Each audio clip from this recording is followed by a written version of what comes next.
인슐린이 발명되기 전까진 당뇨병은 실제로 그냥 말라 죽는 병이었습니다. 고생 끝에 돈 좀 벌어서 편안하게 살만 하면 죽는 사람이 주위에 종종 있는데, 이건 돈과 생명을 맞바꾼 미련한 짓이라고 저는 봅니다.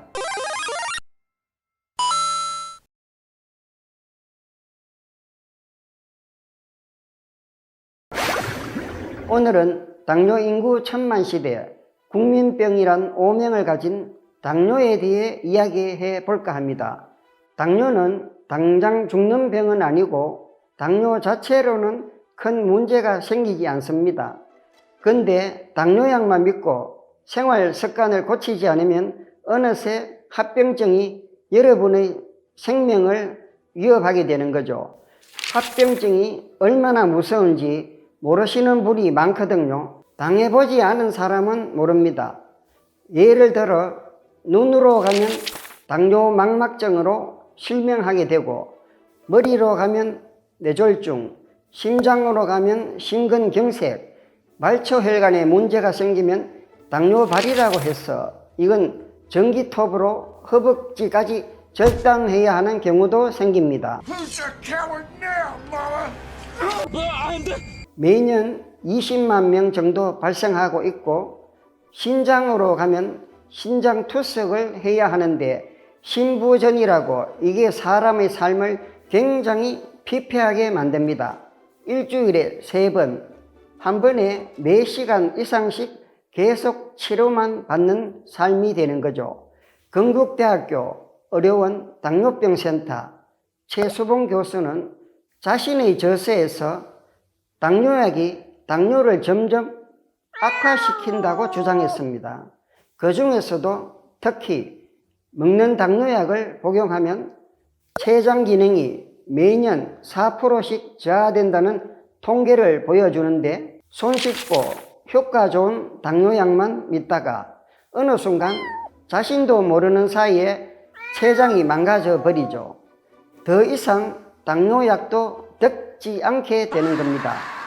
아직까지 많은 사람들이 당뇨병은 소변 속에 당이 섞여 나오는 병이라고 잘못 생각하는 경우가 많은데, 인슐린은 혈당을 낮추는 호르몬이 아니라 세포가 혈당을 서게 해주는 호르몬입니다. 혈액에 포도당이 넘쳐나도 인슐린이 제대로 기능을 하지 못하게 되면 세포는 포도당을 에너지로 쓸 수가 없는 거죠. 마치 물고기가 물속에서 갈증을 느낀다고 생각해 보시면 됩니다. 포도당을 쓸 수 없는 세포는 대체 에너지로 지방산이라는 걸 쓰게 됩니다. 그래서 당뇨병에 걸리면 뱃살이 빠지는 현상도 볼 수 있는데, 정리하면 당뇨병은 세포가 포도당을 쓸 수 없게 되는 거죠. 한마디로 포도당 영양실조 상태인 겁니다.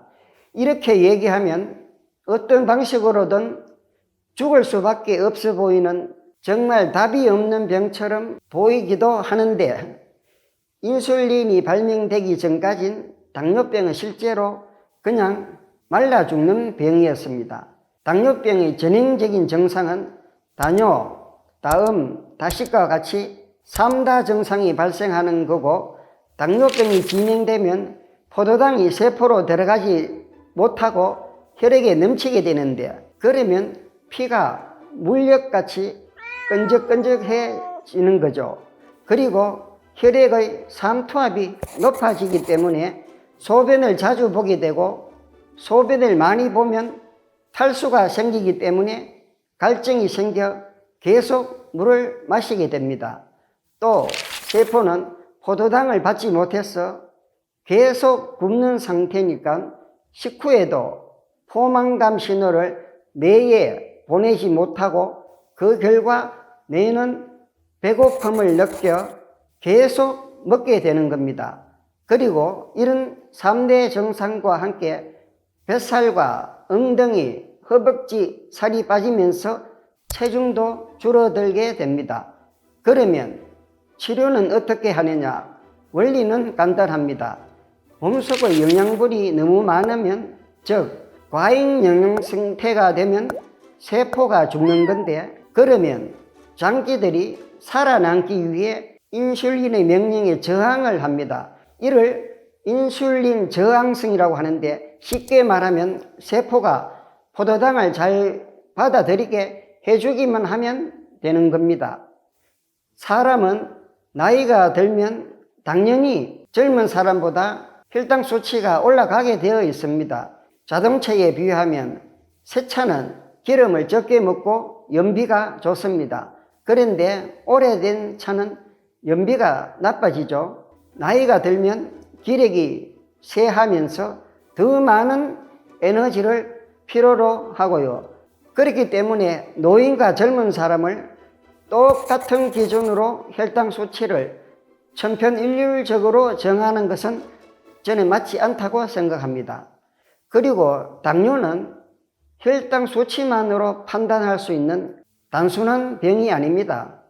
당뇨 진단은 그 사람의 직업, 노동량, 나이 등을 고려해야 한다고 보고, 최근 한 통계에 따르면 당뇨약을 복용하는 환자의 절반 정도가 저혈당 쇼크를 경험했다고 합니다.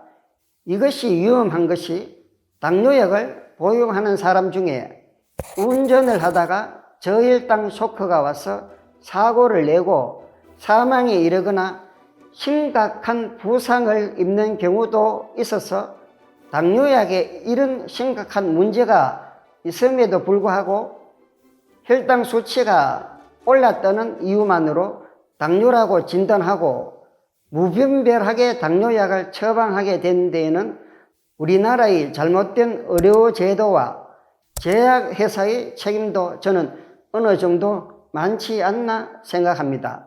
실제로 진료실에서 의사가 30분 동안 환자에게 건강을 위한 올바른 지식을 전달하고 상담을 하여도 그에 대한 비용은 현실적으로 청구할 수 없습니다.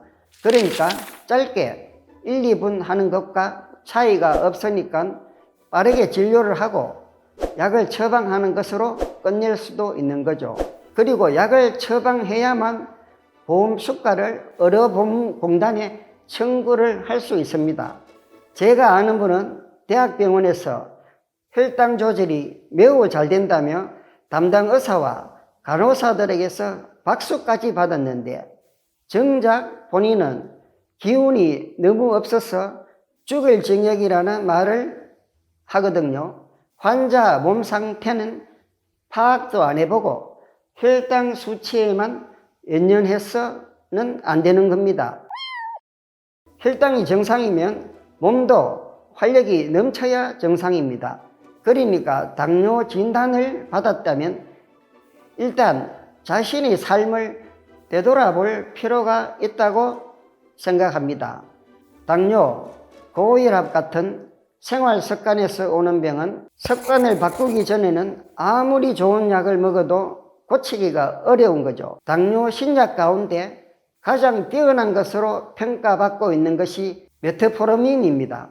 최근 미국의 의학 잡지 NEJM에는 재미있는 연구 결과가 실렸는데, 신약의 대표 주자인 메트포르민과 운동 효과를 비교 실험을 했습니다.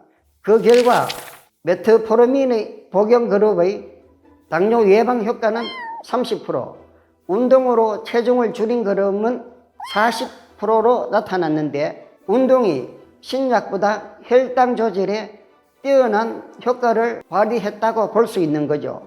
그리고 약에는 부작용보다 무서운 반작용이라는 게 있는데, 약을 환자에게 계속 복용하게 하면 한 번은 회복이 되지만 결국 다시 같은 병으로 되돌아가기도 하는데, 환자 본인이 활기차게 생활하고 스스로 건강하다고 느껴야 당뇨 합병증을 예방하고 당뇨도 극복할 수 있습니다. 마무리하면 혈당 관리의 핵심은 당분 섭취 줄이기와 운동입니다. 여러분도 꾸준히 운동하셔서 당뇨약과 헤어지시길 바라며 당뇨 이야기는 여기서 마치겠습니다. 들어주셔서 감사합니다.